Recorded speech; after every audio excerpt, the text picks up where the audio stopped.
शीत युद्ध के अखाड़े और शीत युद्ध का दायरा। शीत युद्ध के अखाड़ों से हमारा आशय उन क्षेत्रों से है जहां इन गठबंधनों के प्रतिभागियों के बीच संकट के अवसर आए, युद्ध हुए या संकट की संभावनाएं बनी। शीत युद्ध के दायरे में कई दक्षिण पूर्वी देश, पश्चिमी एशियाई देश, पूर्वी क्षेत्र और अफ्रीका में थे। कोरिया, वियतनाम और अफगानिस्तान में युद्धों के कारण हजारों की संख्या में जनहानि होने के बावजूद दोनों महाशक्तियों ने विवेकपूर्ण और जिम्मेदारी से व्यवहार किया।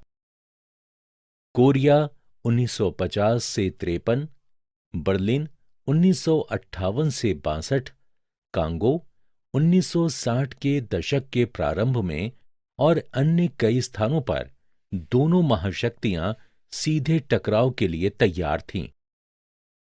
हालांकि शीत युद्ध के दौरान दोनों खेमों के बीच प्रतिद्वंदिता समाप्त नहीं हुई।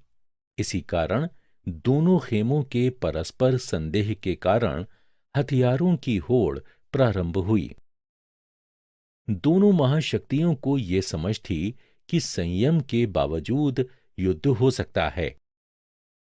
कई बार इन दोनों ध्रुवों के बाहर के देश, उदाहरण के लिए गुट निरपेक्ष देशों ने शीत युद्ध के संघर्षों को कम करने और कुछ गंभीर संकटों को टालने में भूमिका निभाई।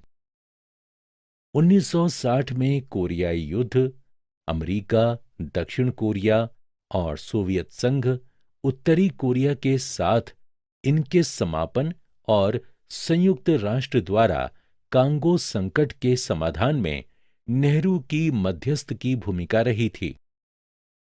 विनाश को सीमित करने के लिए उन्होंने विभिन्न संधियों के माध्यम से कुछ प्रकार के परमाणु और गैर परमाणु हथियारों पर अस्त्र परिसीमन हेतु सहयोग करने का निर्णय किया, जैसे सीमित परमाणु परीक्षण संधि, परमाणु अप्रसार संधि, प्रक्षेपास्त्र परिसीमन संधि, SALT-1, SALT-2 *1 *2।